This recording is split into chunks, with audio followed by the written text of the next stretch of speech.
All right, 100 days of Keto Chow, day number 3, I think. This is going to get old quick. I'm going with a slightly different venue backdrop. My wife keeps complaining that shooting in my office just looks weird, so here you go. Anyway, and I've got my notes about what I'm talking about printed out, so there you go. So yesterday was interesting. I completely forgot to eat breakfast, and about 3 p.m. I realized, maybe I should eat. So I had breakfast at 3, I had lunch at 5, and then at 7 I had dinner. Oddly enough, at a Cub Scouts thing, they were playing Hungry Hungry Hippos with these like rolling carts and laundry baskets. It was actually pretty funny. But yeah, by doing a compressed eating window, so technically it's called time-restricted feeding. A lot of people mistakenly call it intermittent fasting. Intermittent fasting is actually something else, but that's okay. Most people will call a compressed eating window intermittent fasting.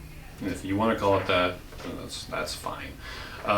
But it's time-restricted feeding. And by having that compressed eating window, and it was a lot like doing 1 meal a day, or OMAD, as it's often called. And by doing that, I was like really, really full.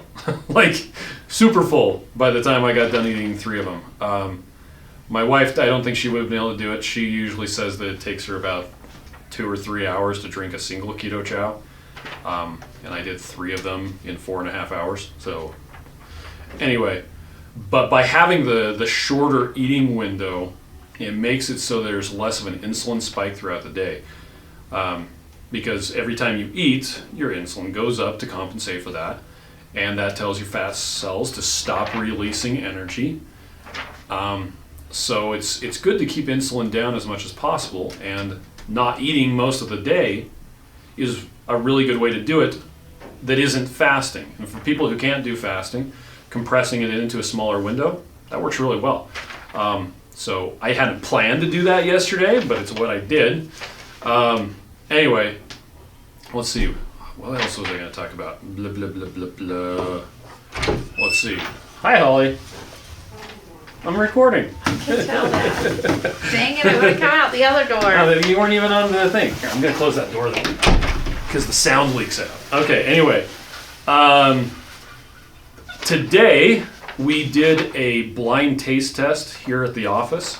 We're going to be doing a blind taste test with a market research company here in town.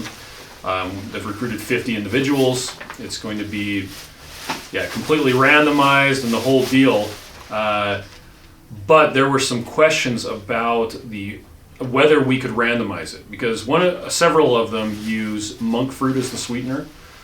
And when we were checking to see if we could use monk fruit for all of the new flavors of Keto Chow 2.1, like the raspberry cheesecake and things like that, we tested a bunch of different sweeteners. We tested sucralose, we tested monk fruit, we tested erythritol, we tested stevia, we tested monk fruit with stevia, with erythritol, we tested just all these different permutations of different flavorings.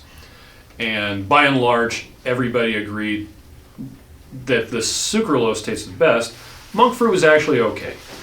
But a really strange thing that we noticed was that if you try one with sucralose, and then you have something with monk fruit, if you go back to sucralose, it amplifies the sweetness like a lot. It is very distinct. So I wanted to see if that was going to cause a problem with the randomization order of doing the blind taste test. So this morning I mixed up Keto Chow along with 4 of our competitors, the ones that we're going to be doing the blind taste test for, and mixed them up according to the manufacturer's instructions, and had them sit for the amount of time the manufacturer recommends, because I want to give everybody a fair chance. I don't want to be unfairly stacking the deck in favor of Keto Chow, because if there is something that's better than Keto Chow, I want to know why, and I want to know what it is, and I want to be able to improve Keto Chow. And that's a no-brainer. I don't want a bunch of yes men sort of thing. So, so I mixed it all up, and then we did a taste test here in the office, and overwhelmingly, I think we had like 6 people do the taste test, excluding myself and Miriam. So there were 8 people total, and all of us, it hands down, Keto Chow won. I'll have the video. I'll have a blog post associated with this video, and in the blog post will be the video of some of the taste tests, so you can check it out. You can leave, Holly, if you need to. I didn't want it to dong at Well, you. it'll dong and ding dong. Okay. Anyway, interesting taste test. And it was mostly just with the employees. We did have one of our friends who just happened to stop by to get some. Bye, Chris. Bye! She stopped by to get some of the savory chicken soup because one of our other friends who lives near us made the savory chicken soup with broccoli and cheese and some other stuff and posted it on Instagram. And she was like, that looks really good, the friend who came in. And her husband's like, well, why don't you just go get some on the way to work? And so she came here, and we were doing a taste test. So she got involved too. She's actually a type 1 diabetic, and she's been on our Facebook Live before. And we had her check her continuous glucose monitor after doing the taste testing. And she didn't taste very much of stuff, but she did report that none of them spiked her blood glucose. So that's good. It's not a confirmation that, let's see. A negative on spiking the blood glucose indicates that all of them were okay. A spike in the blood glucose would have told you that maybe one or more of them weren't. So having none of them spike her glucose was a good thing. Anyhow,